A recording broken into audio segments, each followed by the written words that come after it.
أرجو صلى الله عليه وسلم الدعوة على قوم عند وفاة أبي طالب.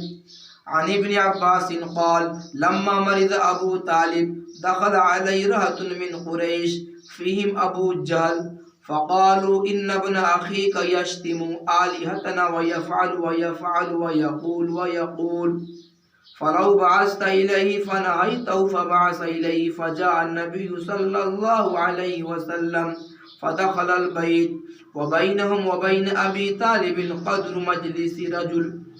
قال فخشي أبو جهل لعنه الله إن جلس إلى جنب أبي طالب أن يكون عرق له عليه فوثب فجلس في ذلك المجلس ولم يجد رسول الله صلى الله عليه وسلم مجلسا قرب أمه فجلس عند الباب فقال له أبو طالب أي ابن أخي ما بال قومك يشكونك ويزعمون أنك تشتم آلهتهم وتقول.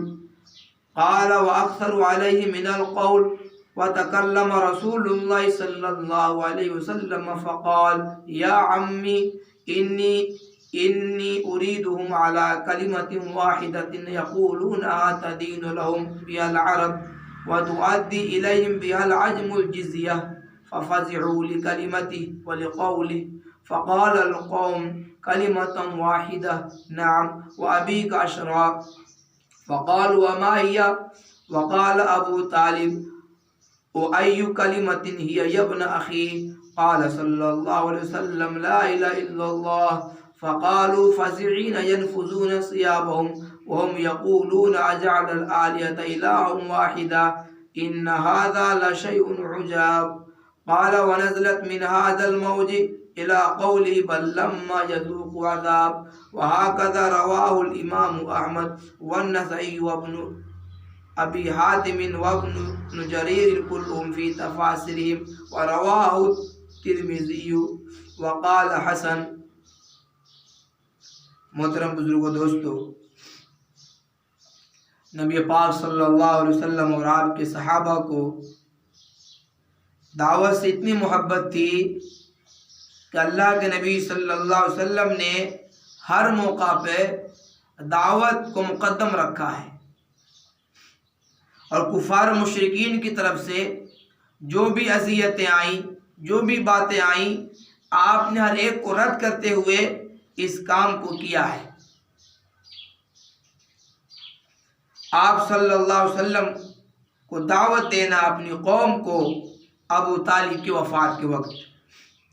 حضرت ابن عباس رضی اللہ عنہما فرماتے ہیں لما مرض ابو طالب دخل علیہ رہط من قریش، کہ جب ابو طالب بیمار ہو گئے تو قریش کی ایک جماعت ابو طالب کے پاس آئی، اور اس جماعت میں ابو جہل بھی تھا۔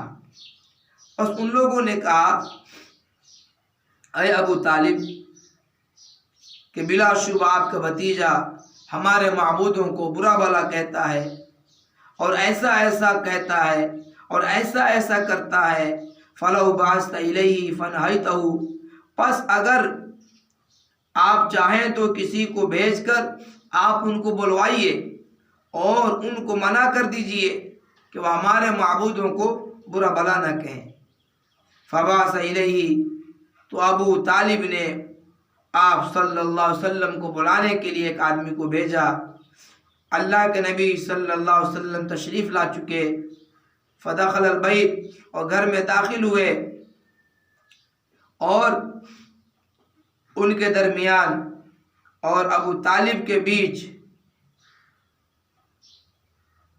اور ابو طالب اور جو کفار مشرکین کے بیچ ایک آدمی کی بیٹھنے کی جگہ خالی تھی، یعنی کفار مشرکین وہاں بیٹھے ہوئے تھے اور ابو طالب یہاں بیٹھے ہوئے تھے، تو بیچ میں ایک آدمی کی بیٹھنے کی جگہ خالی تھی۔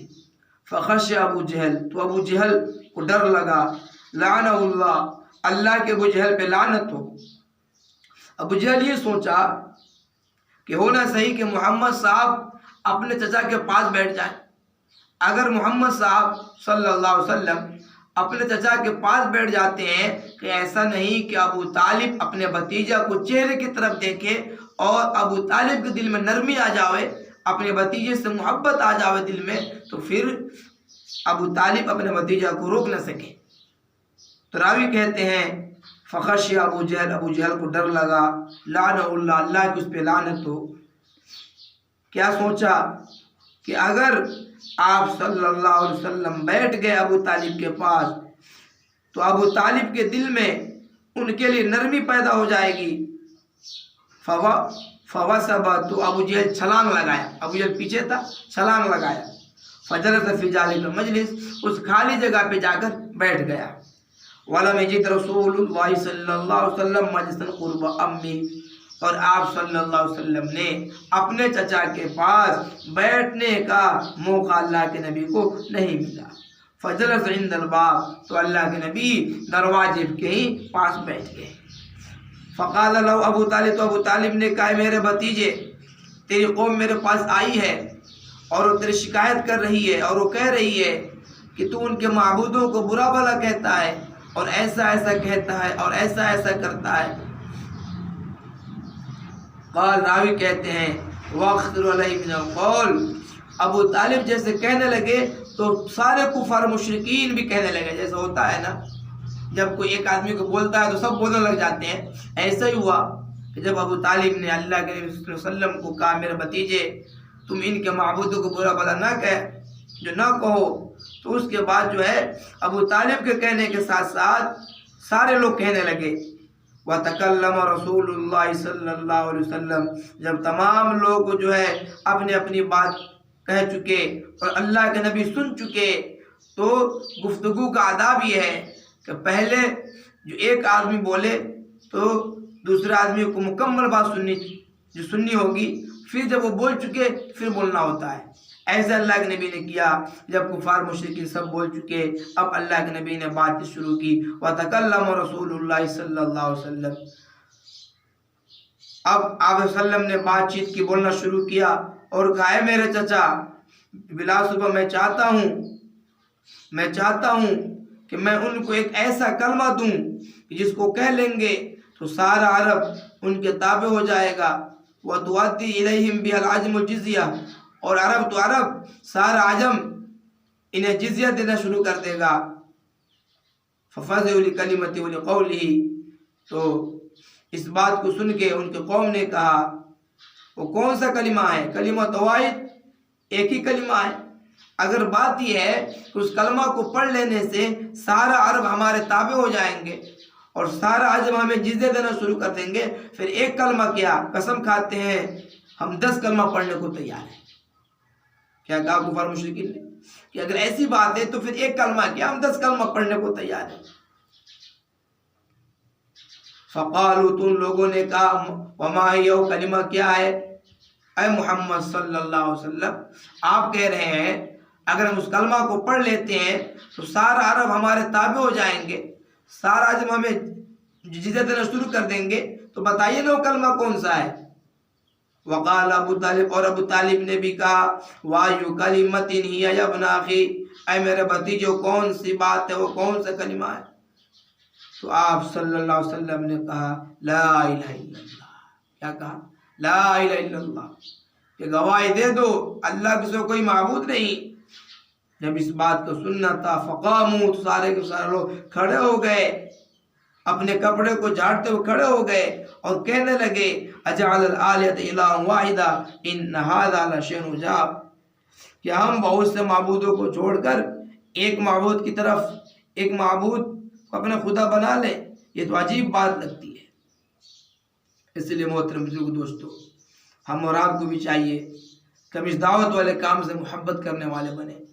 ہمارے نبی نے کبھی بھی نہیں چھوڑا، کفار و مشرکین نے کبھی مال کا لالچ دیا، کبھی حکومت کا لالچ دیا، کبھی کیا کہا، کبھی شاعر کہا، کبھی جھوٹا کہا، کبھی جو مجنون کہا، لیکن ہر موقع پر اللہ کے نبی صلی اللہ علیہ وسلم نے اور آپ کے صحابہ نے ہر موقع پہ اس دعوت والی محنت کو کیا ہے۔ اس لیے ہم سب بھی ارادہ کریں کہ انشاءاللہ اس کام کو ہم کریں گے۔ اللہ تعالیٰ مجھے بھی آپ سب کو اس کام کے ساتھ تا موت جوڑے رکھے اور اللہ اس کام کو تا قیامت دائم و قائم فرماوے۔ اور اس کام کی تو پھر اللہ تعالیٰ میری بھی اور آپ سب کی بھی اللہ مغفرت کر دے. آمین ثم آمین.